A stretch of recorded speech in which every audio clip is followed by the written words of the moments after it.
great news. God would be really pumped if our families just started flourishing. If we could get rid of all the selfishness and the sin stuff of kids disobeying and parents being harsh and our lack of discipline, and we were just able to get along well according to the Bible, that would be really, really awesome. I think God wants to flourish your family. I think He does. And I think it's very possible when we ignore what the world tells us to do, and instead we just feel like, hey, let's check out the instruction manual. Maybe the author of Families has something to say about how to do family stuff, and he does. And so today we're really talking about the whole family. Specifically, we're going to major on kids stuff. However, from last week when we did our Q&A, our marriage Q&A, we had one question left over, and we're going to do that, and it has to do with divorce. When is divorce permitted, right? Now, this is appropriate for today's sermon because as we talk about how to be good kids, we can go and recognize the best way to absolutely destroy your family is to end your marriage. That's going to wreak havoc on the kids, and it's going to destroy the marital relationship. You want to destroy a family? Fastest way to do it is divorce. It is. And so I wanted to talk about that. When is divorce permitted? Are y'all nervous for me? You're nervous? I'm going to tell you what the Bible says anyway. All right, very good. So first off, Malachi chapter 2, verse 16. For I hate divorce, says the Lord. What's God think about divorce? He hates it. I hate divorce, says the Lord, the God of Israel. To divorce your wife is to overwhelm her with cruelty, says the Lord of heaven's armies. So guard your heart. Do not be unfaithful to your wife. Another version of this says, of he who divorces his wife, basically makes a declaration that the Lord covers himself with violence. As if to say, in breaking your covenant and being my people, you show me to be a covenant breaker as well. You say something horrible about the God, your God, when you refuse to follow. And so there's a reflection that God feels when we break our covenant, that it says something bad about him himself, and it takes it very, very personally. God makes a covenant with us in salvation. And he promises, I will rescue you, I will love you, and I will save you to the uttermost, and no one will snatch you out of my hand. Your salvation is secure. What he's saying is, I promise I will never divorce you. We see this in the book of Hosea as well, which we did 2 weeks ago, where Hosea is a godly man, and he has an unfaithful bride who cheats on him over and over and over again. But instead of divorcing her, like he could have done, God said, no, go back to her, woo her, and recommit to her. And God saved the marriage even in that. Now, we're going to get into some special circumstances of, hey, what about divorce? But I wanted to start by going ahead and show that, hey, when is it okay to divorce? I think God's heart is it's the wrong question. That's the wrong question. In Matthew chapter 19, Jesus is going to point this out. He says, the Pharisees came up to Jesus and they tested him by asking, hey, is it lawful to divorce one's wife for any cause? Any cause, just send her away. He answered, have you not read, he who created them from the beginning made them male and female, and said, therefore a man shall leave his father and mother and hold fast to his wife, and the two shall become one flesh. Right? So that's a longer way of saying, no, that you can't break up. You're stuck together. Imagine two pieces of paper glued together. That's what Jesus is saying. And if you tried to rip that paper apart, what would happen? It would destroy both pieces of paper. That's exactly what a marriage does. You could divorce and you will still be limping with certain scars from that 30 years later. It does awful damage to you, doesn't it? Very good. So this is a good illustration. Jesus is saying, hey, from the beginning, it wasn't always so. So here we go, verse 6. So they're no longer two, but one flesh. What therefore God has joined together, let no man separate. They said to him, why then did Moses command one to give a certificate of divorce and send her away? He said to them, because of your hardness of heart, Moses allowed you to divorce your wives. But from the beginning, it was not so, meaning divorce was not God's plan. Moses let us do it because we were horribly sinful, and he allowed us to do it, but Jesus is pointing out, no, you're really not getting it. You're not getting who I am. I deal in covenant. Forever, no matter what. Same thing here. In verse 9, and I say to you, whoever divorces his wife except for sexual immorality and marries another commits adultery. And the disciples said, if such is the case of a man with his wife, it's better not to marry. Meaning, whatever that sexual immorality thing meant, I don't know what that meant. It could have been if she cheats on you while you're in that legal betrothal process in first century Judaism, then the marriage is annulled and you have to divorce her. There, it was a completely different context. There's a lot to talk about what that actually meant, but like sexual immorality, what is that? How easy is that litmus test, or how difficult? What base are we talking about here? What sexual immorality? Is it just plain old adultery? In which case it seems redundant to say, he who, except for adultery and marries another commits adultery. It has to mean something different, and I'm not really sure. Then Jesus goes on and talks about, hey, this is real hard to say, or for you guys to receive, but there are eunuchs that are made eunuchs by men. Some make themselves that, in which case it means lifelong celibate.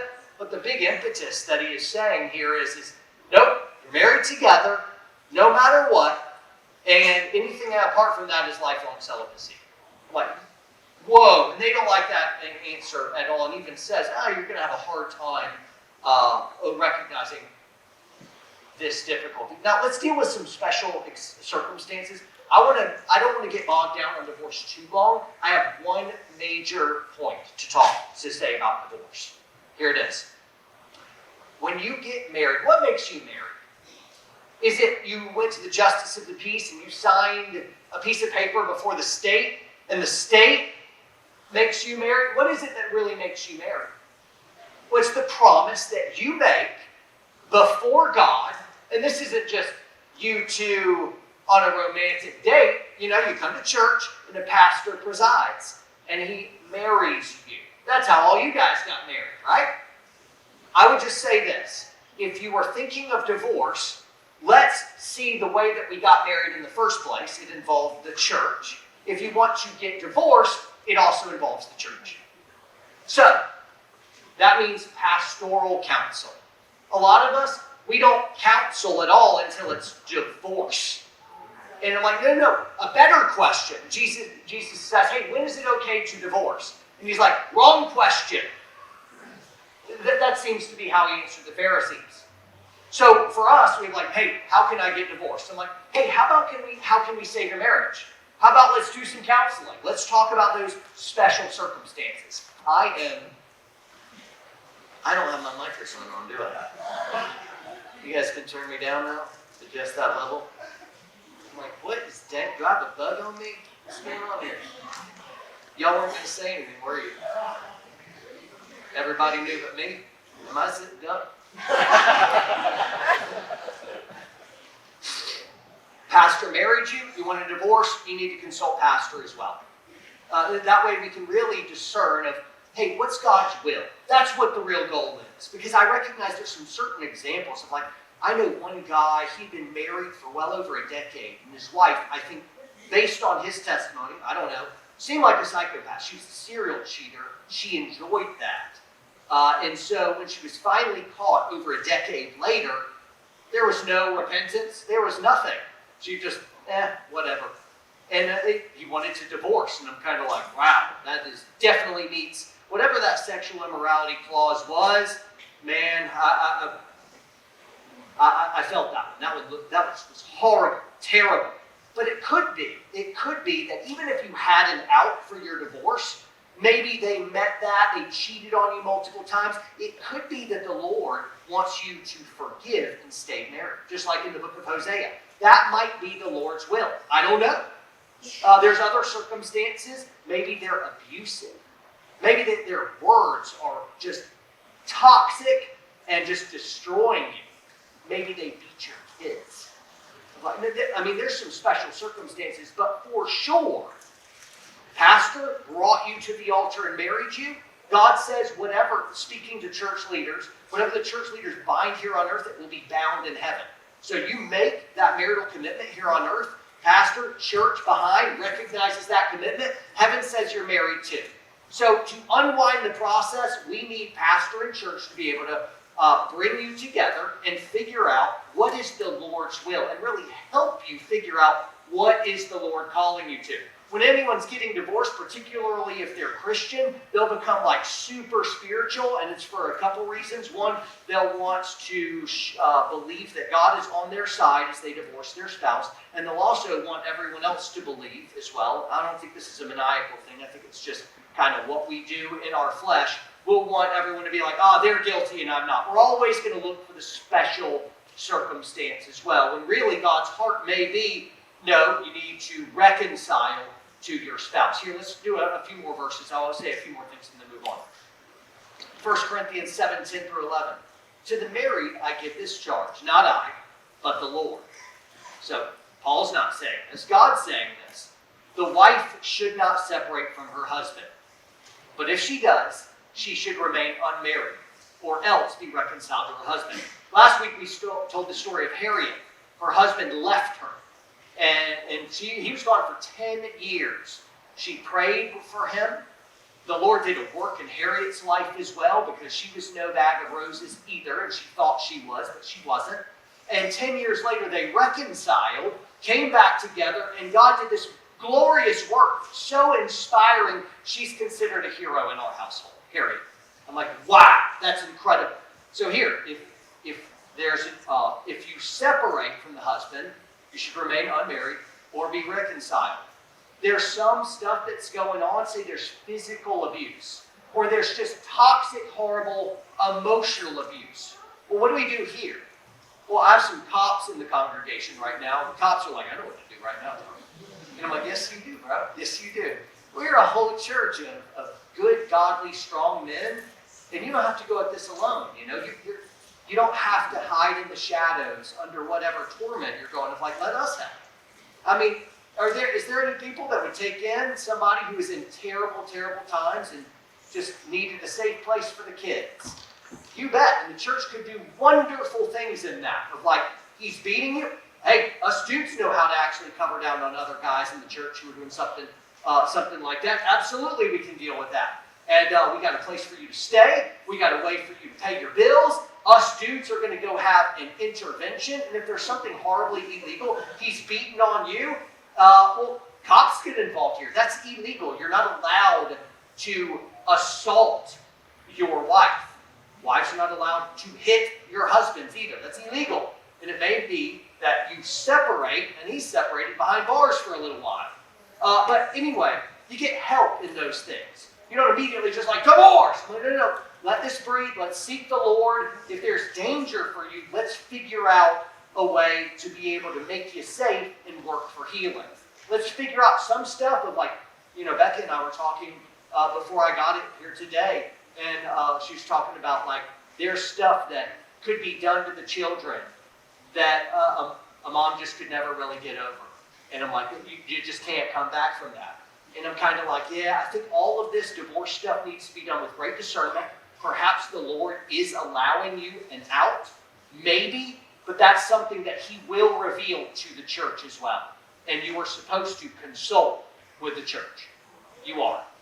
I think that's going to wrap it up with a pretty bow on that one. I will say as a personal testimony that if marriage was escapable, and apart from the miraculous, redemptive forgiveness and love that God has been filling me and my wife with, I think we would have been divorced years ago. I don't think we would have made it. It's the love of Jesus and the inescapable covenant that we made. There's no escape. Here's one more verse for you. In verse 39, a woman is bound to her husband as long as he lives, but if her husband dies, she is free to marry anyone she wishes, but he must belong to the Lord. That means, really, it's till death do you part. You made vows, guys. You said, I love you for better or for worse, for richer, for poor, in sickness and in health. Real quick, what exceptions did you include in your vows? If there were no exception clauses that you pledged at the altar, then there are no exceptions. You're married. You're stuck with each other. So you might as well work it out for the glory of God. There it is. If you think that you have a special circumstance, well, let's come to the church. Let's open Bible. Let's get into the nuance of that. But that's not something I'm going to publicly give you carte blanche and be like, if we're not doing real well, we won't say anything. We're just going to quietly divorce and I'll go do whatever I want. I'm like, that is not honoring God. That is not honoring God. That is a grievous sin. And again, God hates divorce. Earlier in Malachi 2, the context of verse 16, which I shared with you, is God was no longer listening to the prayers of that man. Why? He was basically cutting that man off. Why? It's because you've been faithless to your bride. He takes covenant ever so seriously, and we have made one. So when it comes to marriage, let's just go ahead and say, God hates it, and you're stuck together, so play nice. Got it? Now, here's a follow-up. What if, past life, I'm a Christian now, but past life, I was married. We got divorced, and now I'm remarried. Fair enough. Hey, guess what? I've screwed up a whole lot as well. I've sinned grievously. Maybe in like all the ways that you can sin. Terrible sinner up here. And the question really there now is, hey, I was married, I divorced, now I'm already remarried. What do I do? Well, it's kind of like, the question really is, hey, can God forgive me now? And I'm like, oh, you came to the right place. As far as the east is to the west, I can remove your sin. He is a forgiving God. Yeah, you screwed up. Yeah, you divorced and he hated it. And now we repent. And in whatever situation we find ourselves in now, 1 Corinthians 7, whatever situation you're in, that's what you're in, and we're staying in it. Right? So, there we go. I think about King Solomon was the result of a terrible, terrible union. It wasn't exactly the same context, but go with me on this. King David is seeing a very pretty and not clothed Bathsheba on a roof. He's like, hey, she's a hot tamale. Get her over here. They sleep together. That ends up being the buddy, or that ends up being the wife of a buddy of his. One of his like top 30 special operations soldiers.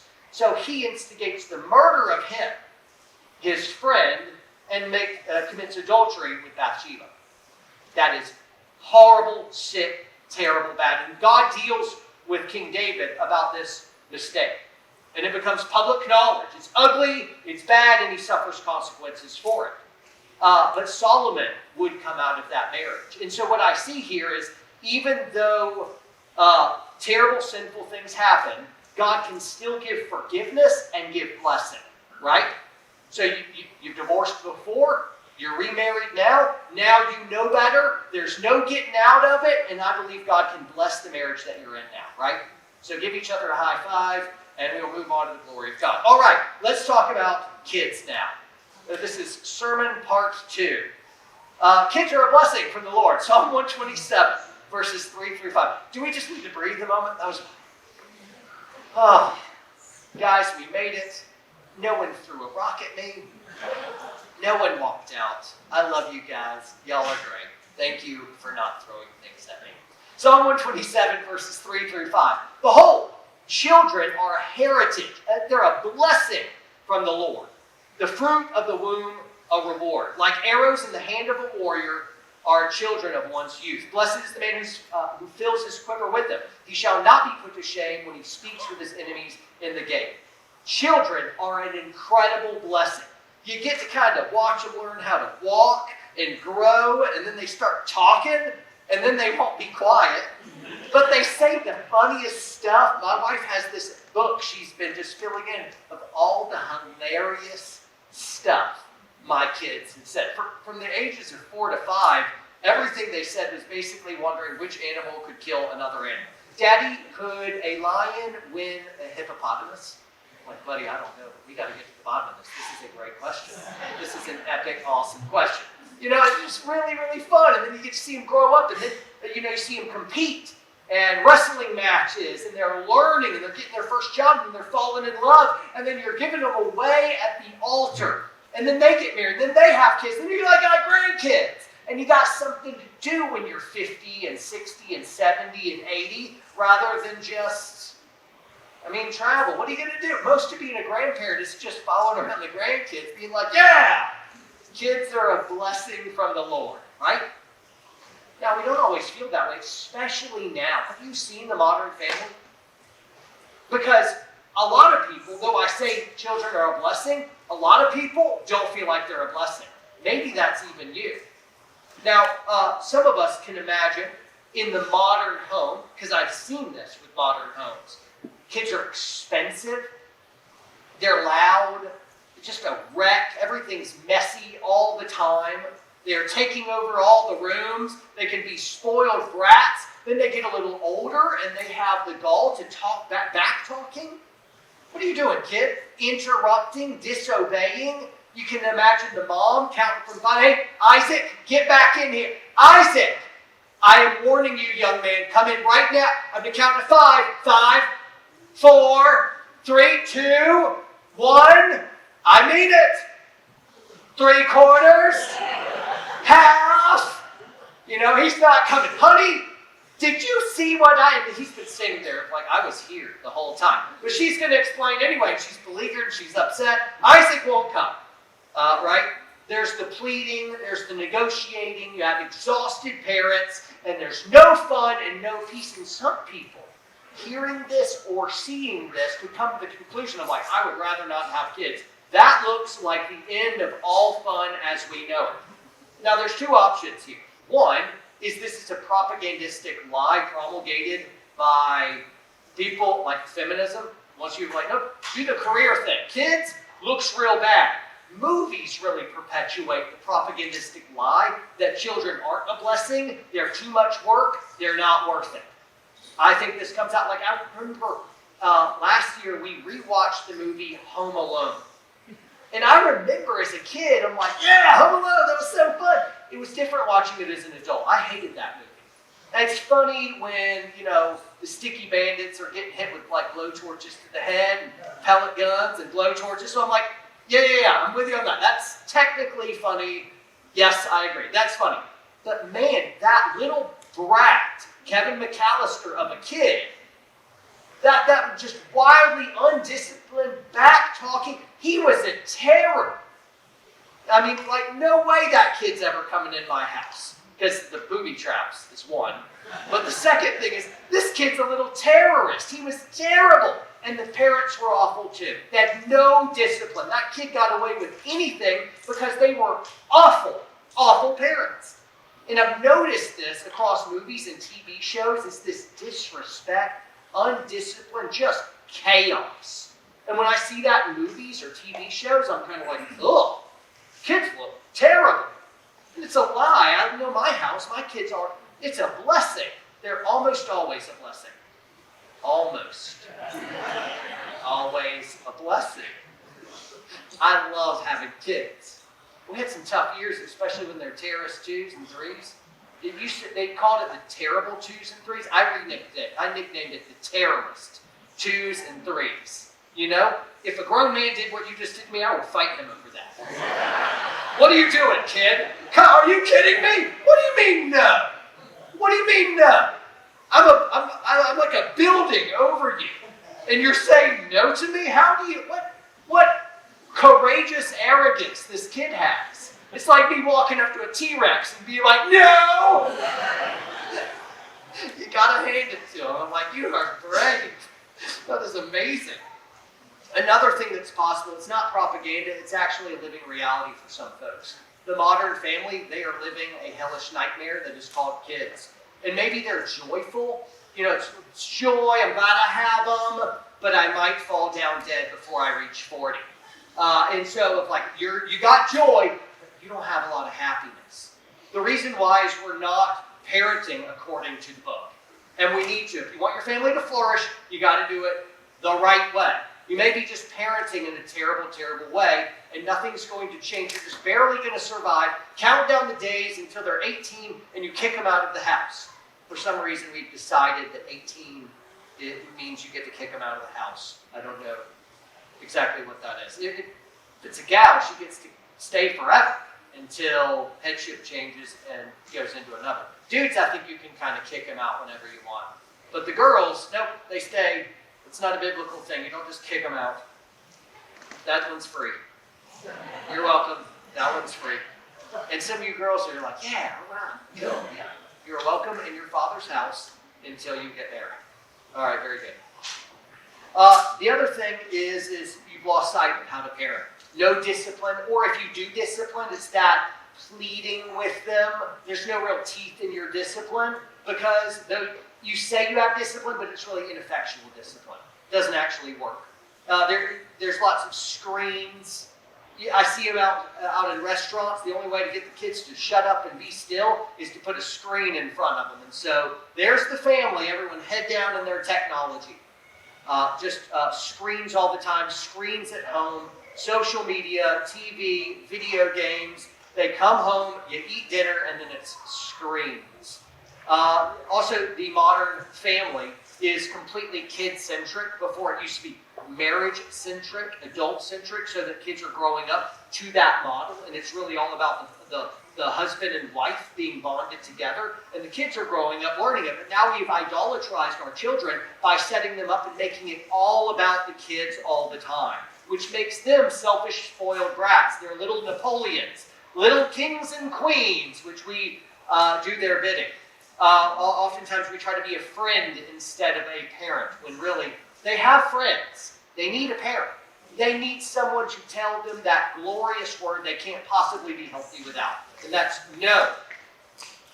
You need to say no.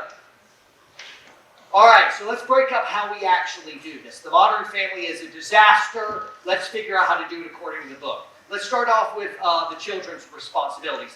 For kids, it's really simple, really short. Ephesians 6 helps us. Children, obey your parents in the Lord, for this is right. Honor your father and mother. This is the first commandment with a promise. So if you're a kid, you got to obey them. If once you're grown up, you always have to honor them, but children obey. I'm not a child anymore. I have my own household. I'm not obeying my parents. I'm certainly honoring them forever. Children, you're under their roof. Obey them. Obey them in what? Everything but sin. Everything. So it's very, very simple. Children, obey your parents. That it may go well with you, and that you may live long in the land. Fathers, do not provoke your children to anger, but bring them up in the discipline and instruction of the Lord. And so let's focus really on the kid part. Rebellion against your parents is rebellion against God. There's no chance that you're disobeying your parents and obeying God. It's impossible. You're disobeying, disrespecting your husband, your parents. God is not pleased with that. It even says that it may go well with you. Oh, disobey your parents, kids, it will go badly for you. Obey, it'll go well. Maybe you feel like your parents are idiots. Maybe you know better. Awesome. But let's just say, maybe you know better. Right? It doesn't matter. Obey them. It's not obey them if you think they're right. Obey them if you think they deserve it. It's just obey. That's it. If you disobey your parents, the Lord is against you. You are literally rebelling against God. That's how he'll see it. Obey your parents. Got it? Think about Jesus. He obeyed his mom. And he was God in flesh. Like he stretched out the heavens and he has to listen to this woman. It's like he knows better. He knit our atoms together. And he has to obey this woman. And he did. He submitted to her. He honored her. He obeyed her. And that's incredible. Look at that submission. I'm like, man, if God can submit to his earthly mom, you can do it too. Right? All right, so children, obey your parents. Now, parents, we're going to spend the rest of our time on you. Because it's simple for the kids. Obey. For us, we've got to train up our children on how they should be, how they should think, how they should speak. Everything. You got to teach them everything. And that's actually kind of hard to do right. But we got a playbook. Let's do some verses first because the Bible is amazing. Deuteronomy 6, verses 6 through 9. And these words that I command you today shall be on your heart. You shall teach them diligently to your children, and shall talk of them when you sit in your house, and when you walk by the way, and when you lie down, and when you rise. You shall bind them as a sign on your hand, and they shall be as frontlets between your eyes. You shall write them on the doorposts of your house and on your gates. Now, here, back up one slide, please. Notice of walking along the road. We're talking about when we sit down, when we lie down, when we rise, bind them up. We're supposed to be training our kids. And what I see in these verses is there is the assumption in Deuteronomy that you're actually doing life with them.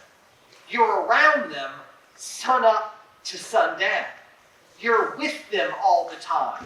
And so as you go through life, they see how you go through life, and you're explaining it as you go. There's a recent phenomenon. It's really brand new. It feels old to us because, well, we're all like under 80 years old in here.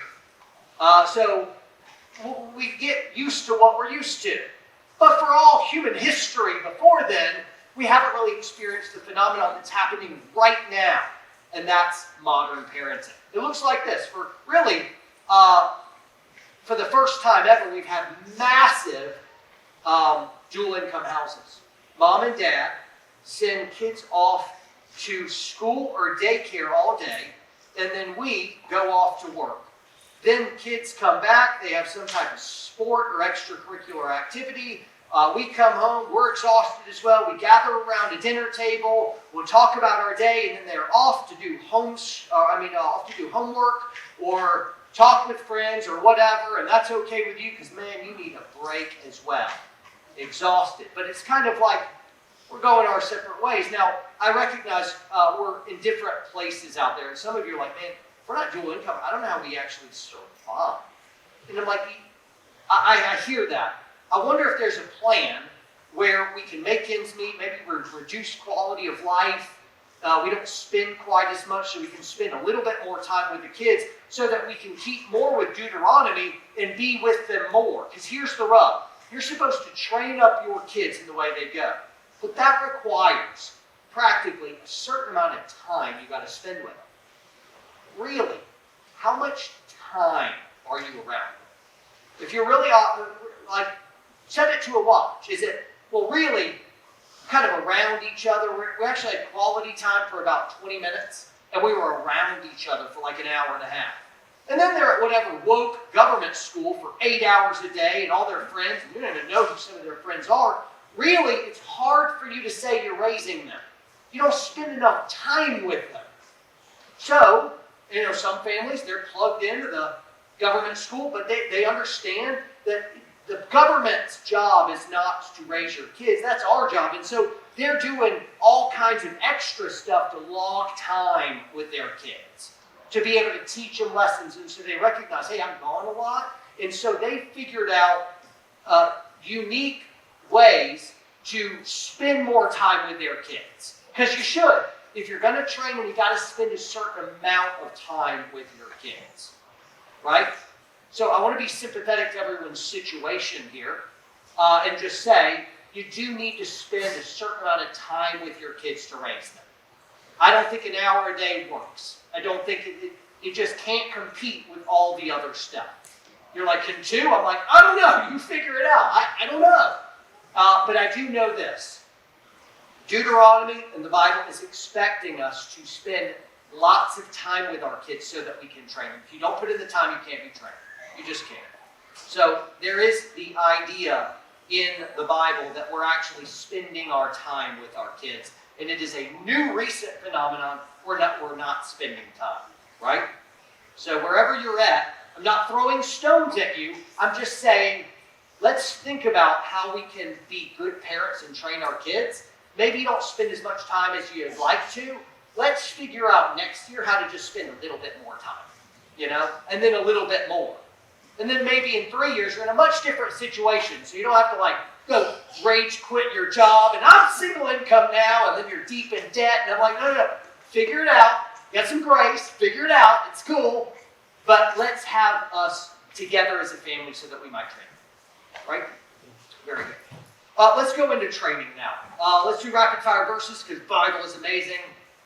Proverbs 22:6 says, train up a child in the way he should go. Even when he is old, he will not depart from it. This is amazing. Train up your kids right and they won't depart from it. To just underscore the point that I just made, my generation is the millennial generation. I'm the oldest of the millennials. My generation, really, I was shipped off to government schools, and then some of the time I was in private school. My generation really walked away from the values of our parents. We went really woke. The millennial generation is woke and progressive. You see that in the way they vote. You see that in 80% of us, the millennials, raised in church. Once we went to college, we left church to never come back. 80%. Now, you're like, whoa, whoa, whoa. Here this verse says, train up a child in the way you should go, and when they're old, they're not depart from it. I'm like, yeah, we weren't really training them up. We were barely raising them. We didn't see them enough. If you are seeing them enough and raising them enough, they'll get it if we train them right, and they won't depart from it when they're older. Train up a child in the way they should go, and when they are old, they won't depart from it. Right? Very good. Proverbs 22. Let's go into another proverb. 13:24. Whoever spares the rod hates his son, but he who loves him is diligent to discipline him. Now, you can take this metaphorically, for the rod stands for discipline, but the Bible actually does mean it physically as well.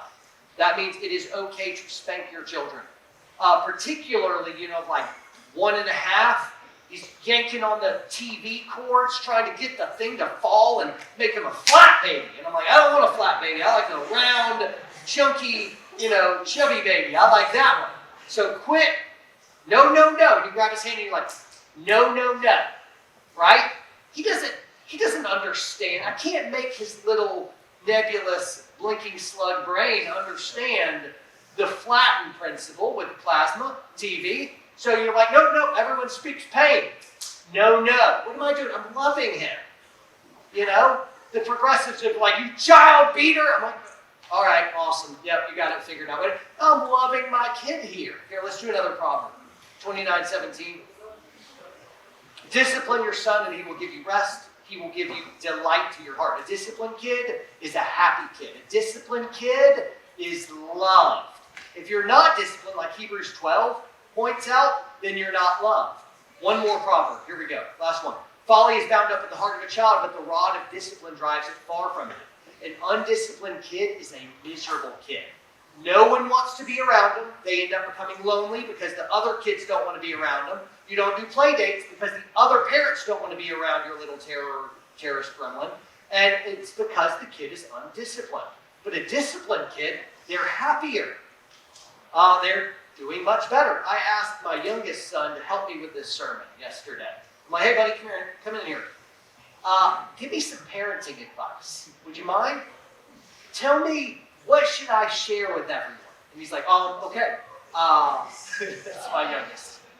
Okay. He was immediate. He had a list already. He's 10. He had a list. He's like, 1, obey. You need a wall of obedience, or a wall of discipline was his words. And that's not my words, that was his. A wall of discipline. And I'm like, what does that mean? And it's like, well, when we obey you, things go well for us. And when we disobey, things go bad. I'm like, I like that, buddy. That's good. But he recognized, obey, it's easier to just obey mom and dad. We're happier, things go well. And when we disobey, things go really, really bad. We'll unpack discipline here more in just a moment, because sometimes we're disciplining, and your discipline is this left-handed, limp-wristed, soft baseball throw that's not going anywhere. It's not real discipline. I'm like, get in here right now. Go stand in the corner for 15 seconds. Like, no, that discipline doesn't work at all. Anyway, my youngest said, well, discipline. Don't let them have everything that they want. Don't let them do screens all the time. And then the third one was my favorite. He says, and if they want pocket knives, you should give them pocket knives. And it was too cute for me to even unpack them. Just kind of like, that's awesome. All right, here, buddy. That's good. Here you go. All right. You got me. You got me, kid. Way to go. And so, but it was interesting that my 10-year-old, the very first thing he said was discipline. That we need discipline. Why? Because kids, folly is bound up in the heart of a child. I was speaking to a buddy recently. I'm like, I love my kids. They're better humans than I am. And I'm like, well, hold on. I don't like this mindset, because the idea is, they're angels and they don't need it, and I got a big problem. That's why all of our TV shows and movies, the dad is always apologizing to the kids and the mom at the end, and they're teaching him a moral lesson. And I'm like, no, this completely flips the whole concept of family on its head. No, you discipline the kids and you're equipped to do it. Your little angels have not been tempted. They have not been tested. You don't really know what character is baking under the surface right now. Right now, their big challenge in life is whether they actually do the dishes like you told them to or not. That's it. They haven't met drugs or temptation with the opposite sex, and they haven't even found hormones yet. I'm like, bro, hormones is tough. They haven't even begun to be tested yet. So don't immediately think your little angel is like, no, there's a petri dish of growing sinful character that needs to be refined now. You're giving them too much credit. I've been walking with the Lord for over 20 years now. I am further along than my kids. They just haven't had the opportunity yet to sin grievously. And I want to train them up now because folly is bound up in the heart of kids. You parents do actually know better. The kids don't know better. You know better. Right? Folly is bound up in the heart of kids. From their 1 year old, they'll come up and like, that's mine, and they won't share. They're born selfish. No one teaches your kids to be selfish. It's the default setting. Then you have to painstakingly teach them things like sharing and don't fuss and stop whining, don't interrupt me, don't talk back. You got to be able to discipline your kids in this way. Now, let's unpack discipline. I want this to be extremely practical for us. Discipline involves the setting standards of what you will and will not tolerate. This should be consistent and it should be clear. Do it the same way every time. So in my household, we tell them once. We never count down, counting from 5, 4. No, I don't negotiate with terrorists. I'm going to tell you one time, buddy. I'm going to tell you one time. I want you to go do morning chores. And they're off to do morning chores. I'll tell you once. And we're getting to the place where we shouldn't tell them at all. You just do what's needed to be done. I tell you one time. Then, once I tell you, the answer is yes, sir, and you have a good attitude about it. That's our standard. Now, if you don't do it that one time, then it really just becomes cold, hard math regarding discipline. I'm like, all right, hey, come here, bud. You didn't do your chore. Why did you disobey me? Okay, you just didn't. All right, I'm sorry. Now you're going to have to do twice the chores. And I'll give them something else to do. All right, and if they keep disobeying or they're back talking, all I do is just keep upping the penalty till it's awful. It's just terrible. I'm like, all right, all your toys are gone now. You're not. What toy is their favorite? Well, that's disappearing for a day. You know, they talk back, they scream. All right, 2 days, great, come on. A week, good. You're still going. I'm going to burn it in front of your eyes and throw the ashes in the sewer. It sounds unloving. It is not. I'm disciplining my kids. And what I'm showing them is, hey, the cost of disobedience is not worth it. It's easier to just do the stupid chore. Just do the chore. The chore is for your benefit. Like, go clean your room. I don't care. It's not. My room isn't a mess. My room's quite clean. Go clean up your room. It's for their own benefit that we are giving them this discipline. So in my household, we're just telling them once, and we have a graduated cost of disobedience. Go, you're going to be in your room for an hour alone. Some of you are like 5 minutes. 5 minutes isn't anything. They're not learning anything. What you're teaching them is the cost of disobedience is really low. Oh, that's nothing. I don't care. My mom, I was an older kid. My mom, it was one of the last times she ever paddled me. I was really too old to get paddled. If you're getting spanked and you're over 6, you're doing it wrong as a parent. Like by the time they're 5, 6, 7, it's just too old. You should be able. Now you can do words and stuff. Now it's confiscating toys and giving work. It's really just those first few formative years where they haven't developed enough to understand things as much. So, no. My mom paddled me, spanked me. But I was a bigger kid. I had a pain tolerance. It didn't hurt. It didn't hurt. And I even let her know. I turned around and smiled at her. I did. It was my pride, right? My pride. That didn't hurt. She's like, oh, okay. She turns around, and I'm like, oh, I got off the hook. Got off the hook. And then I heard heavier footsteps coming back. And there was Dad. And he took over paddling. And that was not funny. That was not funny at all. So, very good. It was the graduated cost of disobedience. If your kids are disobeying you, it's because you are not making the cost of disobedience high enough. Also, it should be easy for you. Of like, you don't have to stand there, and if you're just watching them do the chore, and they'll come up with all these neat con men ways to get out of it by questioning. I'm like, I can't do it. My hands don't work all of a sudden. They'll come up with anything to keep you involved and wear you down. I'm like, hey, no, Windex all the windows. I want no streaks. Here's that. Figure it out. Don't come back until you're done.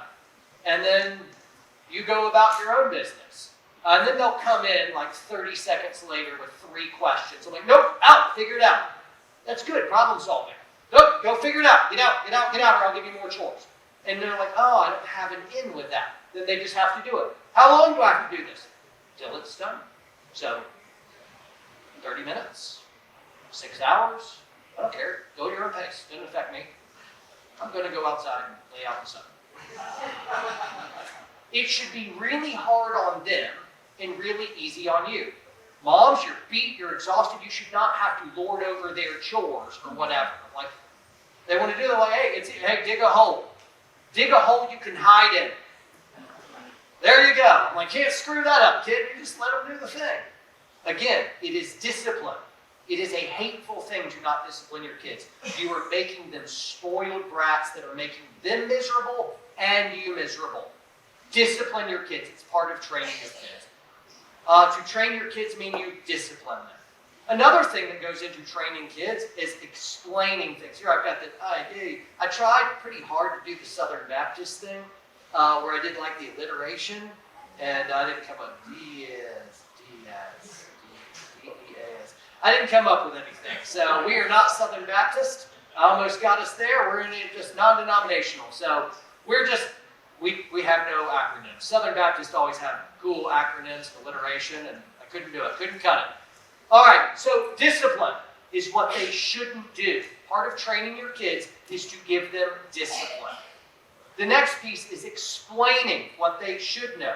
This is everything from, hey, this is how we do finances, we're doing savings, and my kids right now have an egg selling business, and so they have to go down every morning and every evening. They take care of the chickens and keep them alive, and then they get all the eggs and they sell them at our homeschool co-op.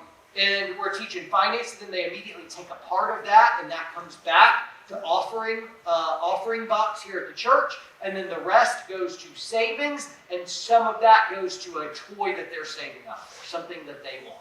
We're teaching them finances. We're teaching them how to wash dishes. We teach them how to cook. That's coming up soon. And make coffee. I'm going to have you boys making me coffee soon. It's going to be epic for this guy. You teach them about the birds and the bees, and you teach them about everything under the sun. I'm going to teach you how to drive. You know, they're young right now. Right now they can drive a side-by-side. That's a, I don't know, 1,000, 2,000 pound machine, but they're driving that around our property, you know. I'm like, all right, good. Next is I want them to drive a vehicle.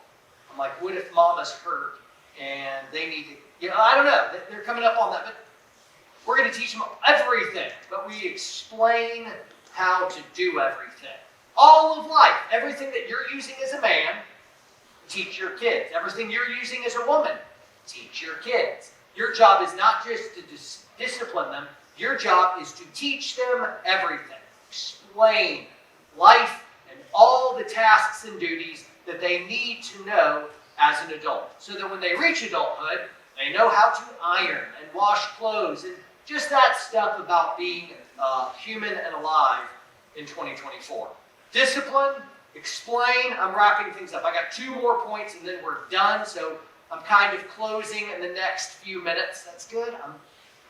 I say that. Watch me just get carried away. And I'm telling stories.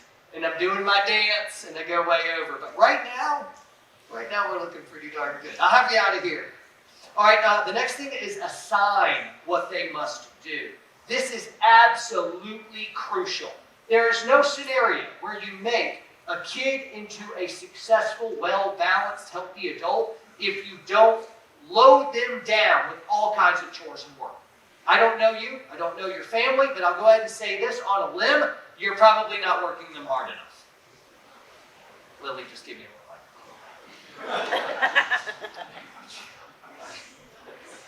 You're probably not working them hard enough. It's part of character building. And the goal is that when you're a little kid, like 3 years old age, have fun, kid. Your job's to just play all day. Experience the world. This one's on us. We got you, kid. And then they start growing up, they're 5 years old and they have little tasks that are helping. You ever been helped by a 5-year-old? That's not helpful. It takes their, oh, Daddy, I'll help. I'm like, correct. It's going to take me 3 times longer. No, don't do that. You have like you spinning saw blades on the table, like, whoa, I've got enough help. No, but you do it anyway because it's fun, daddy memory kind of stuff. But their help, it's not helpful. But we're doing stuff so that we can include them because we're training them up on how to be productive workers. One terrible thing that you could do is you raise them up in teenage years and college, and then they finally get out at 23 years old, 20. I don't know when people graduate college anymore. They're in there for ages. But say they get through and they've never really had a full-time job. They've never really had to pay bills. You have done them a wild disservice because they've been able to extend this little tiny boy or girl season all the way till they're big. No, you should be working. You should be doing chores. That's part of becoming an adult, is shouldering huge responsibility and work. You're going to work your whole life. And guess what? If an adult doesn't work, say one of you just won the lottery, which you shouldn't have been playing anyway. It's stupid to play the lottery. Obviously, the odds are stacked against you. But anyway, you played the lottery, cha-ching, you win. I'm retired at 40 years old, and you're just going to kick back your feet. What kind of person will you be at 42? Impossible to live with. Complete, spoiled, selfish narcissist. Everything is about you. It's actually in work and service that we remain healthy. It's an interesting statistic that those older folks who choose to retire usually die within a few years of when they stop working. Older men, I don't think you should ever retire. I don't find that as a biblical concept. You can stop working the gig that you're on now and shift into another way to be a productive member of society. All right, you're retired from that job. How are you going to add value?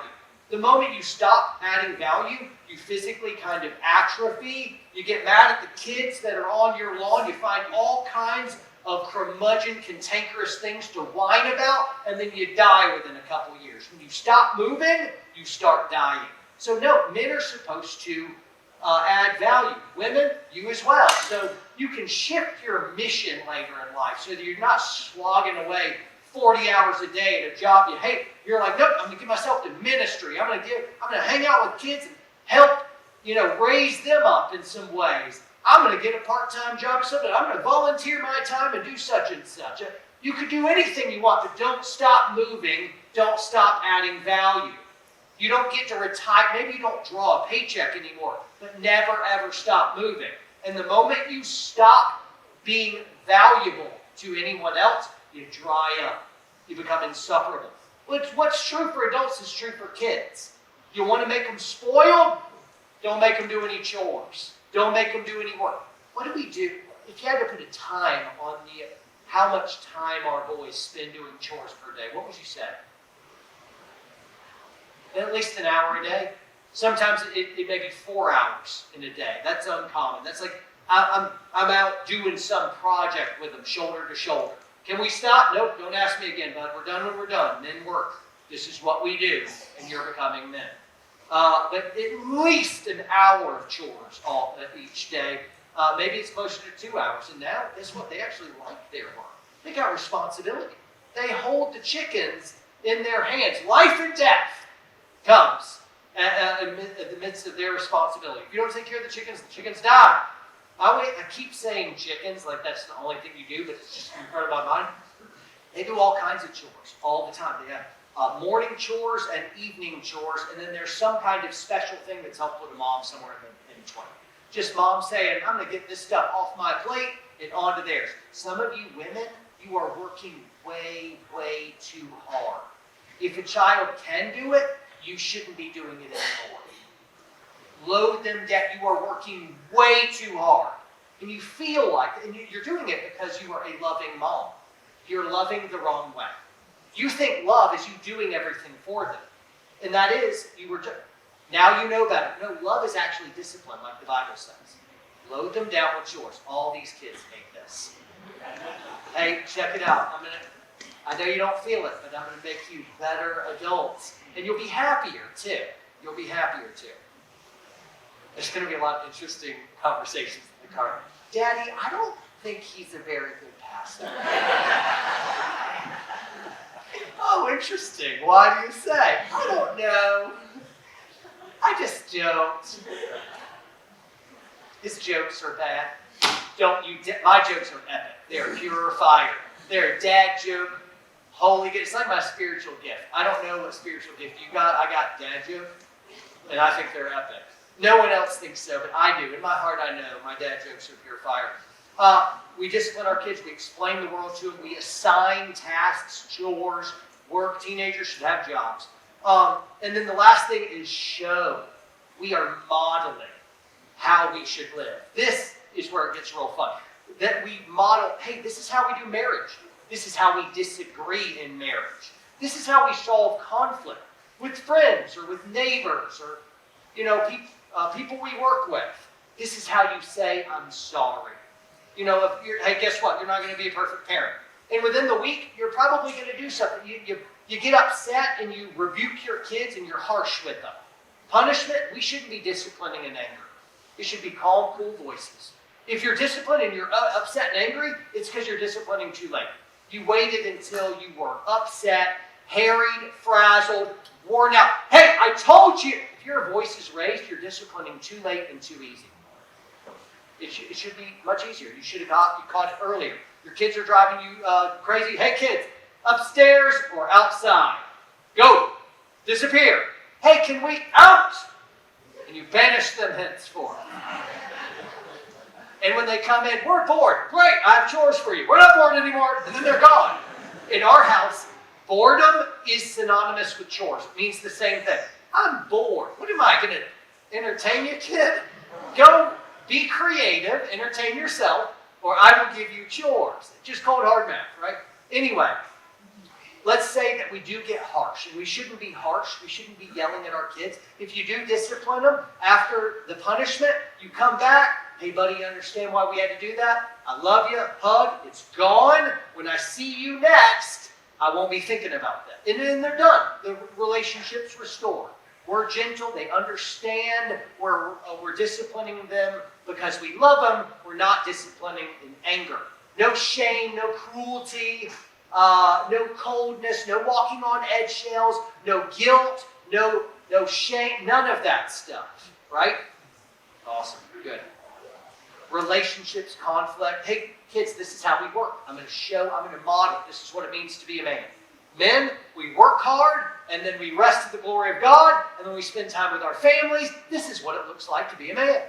My wife is showing, this is what it looks like to be a woman. This is what it's like to be a mom. This is what it's like to be a wife.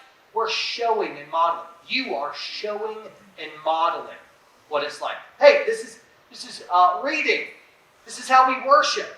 This is how we read Bible. This is how we have fun. This is how we build memories. This is how we rest. All of it. However you're doing life, you are showing and modeling. Now, the problem comes in is if your explanations of how to do stuff doesn't match how you are modeling it, they're going to reject your modeling, and ultimately when they're grown up, or 18 or whatever age, somewhere around there, they're going to figure out that you said one thing but lived another, and they'll write you off. Let's model how to do everything. For us in the Lovell household, these are kind of my last points, and we really are closing. In my home, we spend tons of time outside. We'll do chores together in special projects. If you came into our living room, you'd notice our living room, and really our house doesn't look like a modern home. Our living room, for instance, there's no TV. Our bedrooms also have no TVs. We don't have tablets lying all over the place. In fact, we're a house of books. Our living room is filled with books, that's our clutter, and our furniture faces in because we're spending time talking with each other. We have a wild amount of board games and stuff that we can play with every single night. It's daddy reading time, and the whole family comes in. to the living room, and I read, and my wife is on sound effects, and I try to get her to rub my feet. But I have gross feet, so that usually doesn't work out great. And so, yeah, it's an inward-facing home. We're not addicted to screens. We're spending time. It's a peaceful, joyful, restful, and loving home. You guys get to decide whatever home you want is what you get. You fight for it the right way, according to the book. Some of us you're very loving, but we're not loving the right way. We're supposed to show our love to our kids through training them. And training looks like this: discipline, explanation, assigning tasks and chores, showing them how we live. All of it together models how kids should grow up. Now, when this works really well, your family starts to flourish, and then it just becomes wild fun. We can't relate to Home Alone. We can't relate to that. Our kids don't backtalk us. Our kids don't say no.